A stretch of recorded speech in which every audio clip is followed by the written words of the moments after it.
death is coming. Someone is going to die.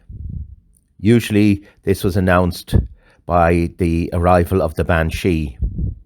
But according to legend, when the head of the Gormanston family is in his final hours, all the foxes of County Meath make their way to the door of Gormanston Castle to keep vigil until he has died. Gormanston Castle was the home of the Preston family.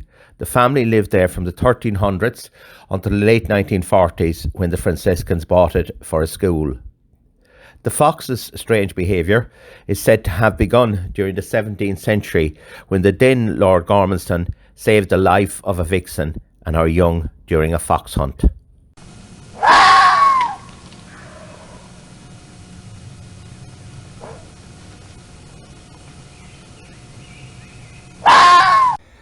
When the 12th Lord was dying in the winter of 1860, the foxes were seen moving towards the house. Just before his death, 3 foxes were seen playing and making noise close to the house. Next morning they were found crouching on the grass in front of the house. The foxes walked through poultry, chickens and hens, and did not touch them. After the funeral, the foxes disappeared. In 1876, when the 13th Lord died, foxes came in pairs into the domain from all over the county. They sat under his bedroom window and howled and barked all night.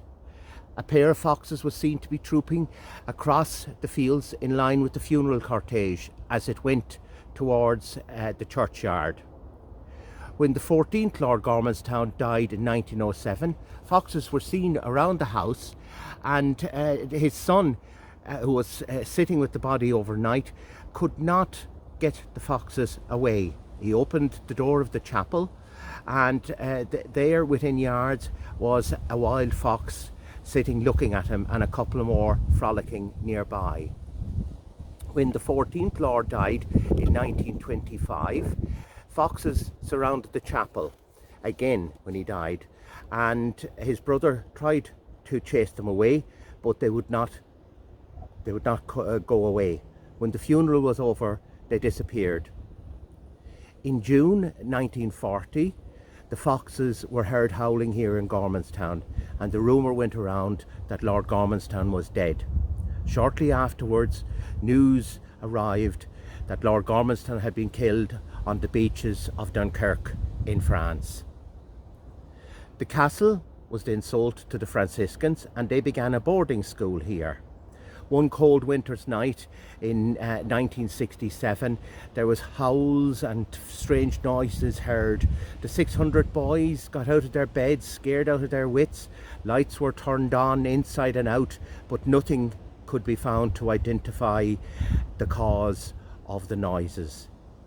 The next day, in a small section at the back of the Irish Independent, was a news item saying that one of the Prestons had died in Tasmania, Australia, the previous day.